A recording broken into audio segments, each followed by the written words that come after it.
Greetings, everyone, and welcome to the Bot Signal. My name is RJ Redden, and if you don't know me, entrepreneurs hire me to skyrocket their marketing message because most are shouting into a black hole and getting no response at all, as you would expect from a black hole. Or they're a carbon copy of everybody else, and most cannot get traction online to save their lives.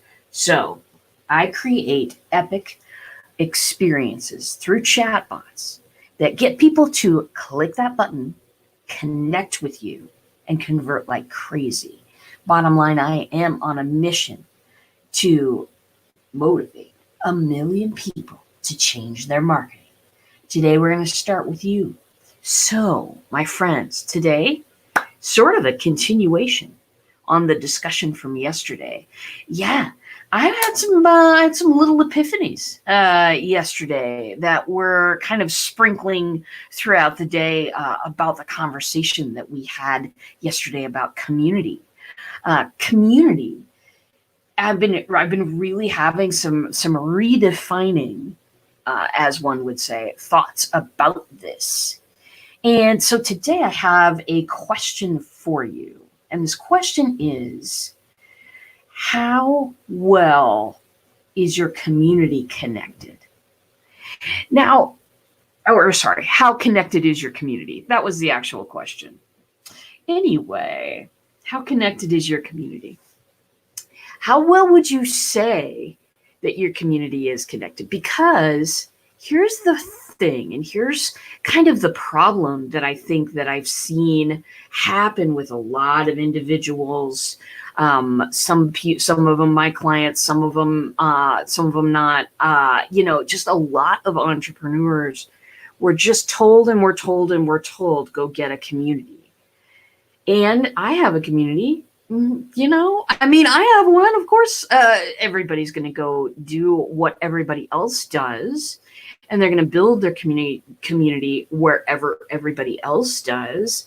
I'm in a couple communities. I have a couple of communities, and how connected are they? I would say that for myself, let's just be straight up honest right now. My community isn't where I spend a whole lot of my time trying to connect with my people, because there's a giant pink elephant in the middle of the room called an algorithm. If I post today, how many people am I even going to reach? Is Facebook giving my group priority, or is it one of the thousands and tens of thousands and possibly millions of groups out there that are on their low priority scale because I'm not a huge business? And these things change from day to day. The algorithm changes from day to day. It's a little computer program, basically. I'm going to give you the peanut shell version, but it determines what people see. That's what that is. I've got some comments here. I'm part of several communities that are very connected. However, the one that I started is not. It's like a black hole. It keeps growing, but nobody talks. And so why do we have communities if we're not spending time there? I've got an answer for you, and it's not really super pretty. So, prepare yourself. We're doing this because we don't know what else to do. We don't really have another alternative. It's the best alternative. It's the best free alternative that we have that will likely pull somebody in because they trip over the title of our group and maybe want in. How cool is that? It's not cool. It's just not. So here's here's the thing, as I was taking the temperature of my community, and I'm the leader of my community. Of course, I'm going to be. Most communities I've seen, the leader is the one who posts the most. Then there are some folks in there who might answer every once in a while, or maybe there's somebody who answers all the time. Probably less than 5 people answer all the time. And this is not every group on Facebook. This is just the majority. And then, you get really kind of lurkers, a lot of folks who kind of lurk in the background. Now, I did have one coach one time who just hit it out of the park with groups, like totally brought lurkers out of the shadows, did a whole bunch of stuff. It was a lot of time for this person, and the return didn't seem to be hugely great. But she was able to kind of excite the community in a way that I've seen very few people do. And then, you've got a lot of groups that are, well, let's talk about different types of them. You've got groups like mine. We're under 200 at this point. I've got some people who ask me questions sometimes. I post a video in there every weekday. We get some interaction. And thank you if you're watching in the community. I love you. Then we've got groups that maybe have 10,000, 20,000 people in them. And basically it's if you post in a group like that, your post goes down the line so quickly because everybody else is wanting to get 10,000 eyeballs too.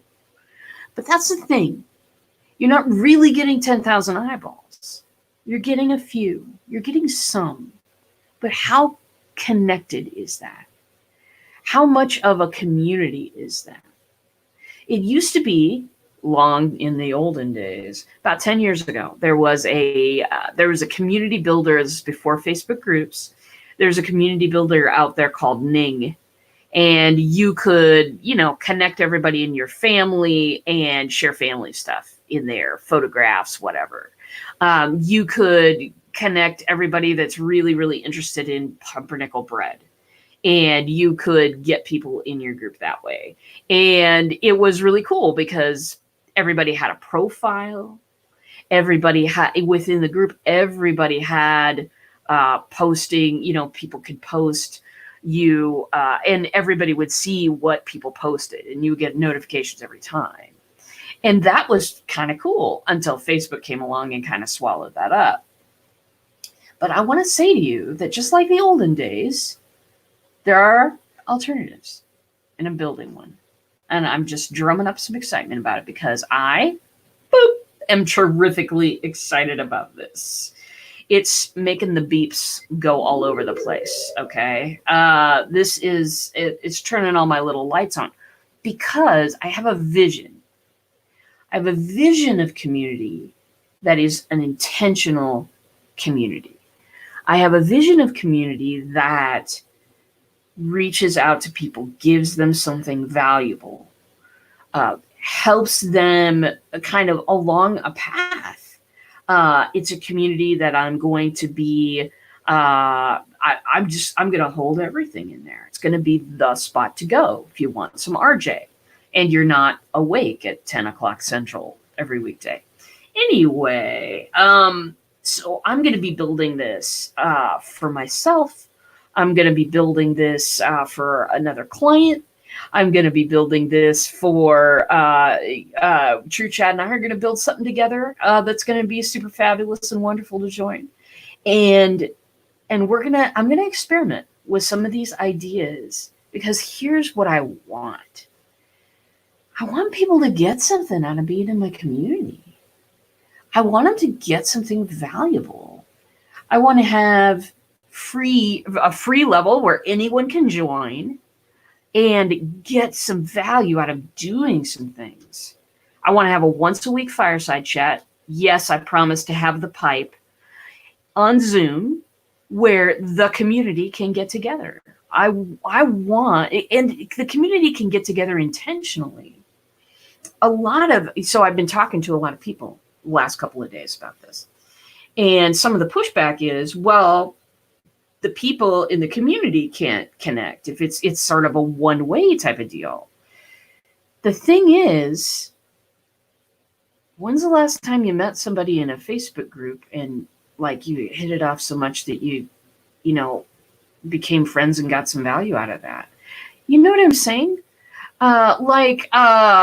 You know, I mean, I pass, it's very passive.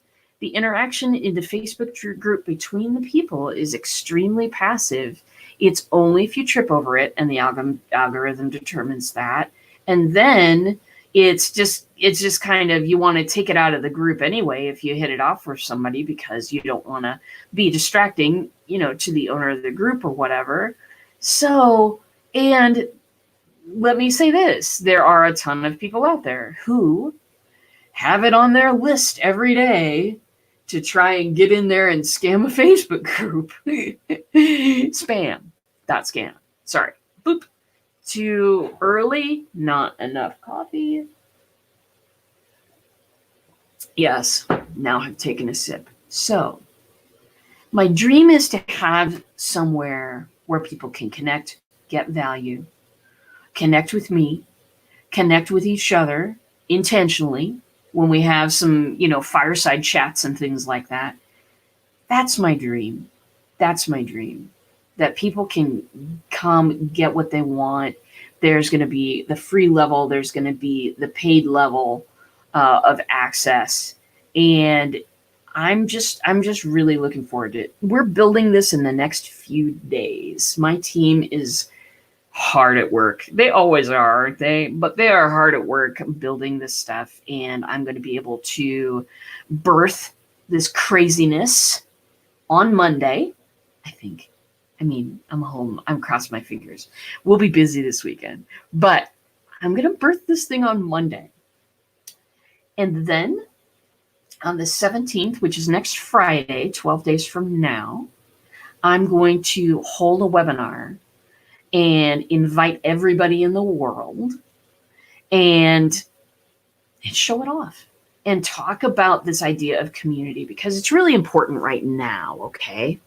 The thing that is really sticking people right now is that most of us are at home. Some of us are not used to being at home. I'm completely comfortable in this element, but not everyone is, okay?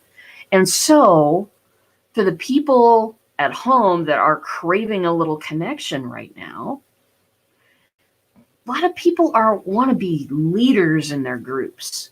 They want to lead everybody into, you know, some sort of sanity out of this crisis.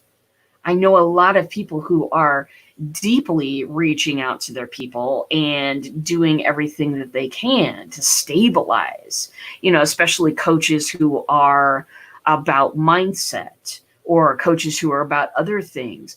They are reaching out pretty heavily right now. And that is all to the good. I want to make it so that those coaches can reach out on a personal basis, that those coaches can really connect about 1,000% better with the people that they're leading right now. Because I am tired of the invisible elephant. More coffee. Hold. Elephant in the room that is the algorithm controlling who sees what. I'm just not good with it anymore. I will not be closing down my community. I'm going to, Teresa, yes, you must be in the webinar. You must. Next Friday, 1 o'clock Central. Put it down right now. I'll have a webinar sign-up page for it next Monday. So I'm tired of the invisible elephant in the room that prevents people from seeing what I have to say. They've signed up to see what I have to say, or to see what the discussion is, or to connect. This is what they've signed up for. This is not what they're getting. My people aren't getting what they need. I'm not getting what I need. Time to abandon the ship. I wish I had a little abandoned ship thing on this little soundboard, but let's just have Picard. Make it so. There you go. If Picard says it, then it has to be true. So That's what I've got for you today. Thoughts on community. Thoughts on building an intentional community where connection is much, much easier, where leadership is a heck of a lot easier, where you can be connected to your people without an invisible elephant in the room blocking all of the transmission. So, darling, I talk about the pink elephant and then the invisible elephant. So I'm just going to say I realize that's a little chaotic. You can choose which one you want. You can choose your own adventure with this. That's what the show is all about. So, in summation. Let me explain. No, there is too much. Let me sum up. In summation, think today about your community. Think about how you would design it if you had a chance to speak right to your people all the time on your own website. Because I'm going to have a little something. Next Friday the 17th when we do the webinar, I'm going to have a little something for you. So, just so you know, keep it between us or spread it all over the internet. Because this is how we start a revolution, people. All right, that's it for me today, my friends. I am out. I am going to go work on this community thing until I see you again, which will probably be, tomorrow at about 10 o'clock Central. I will see you in a bot.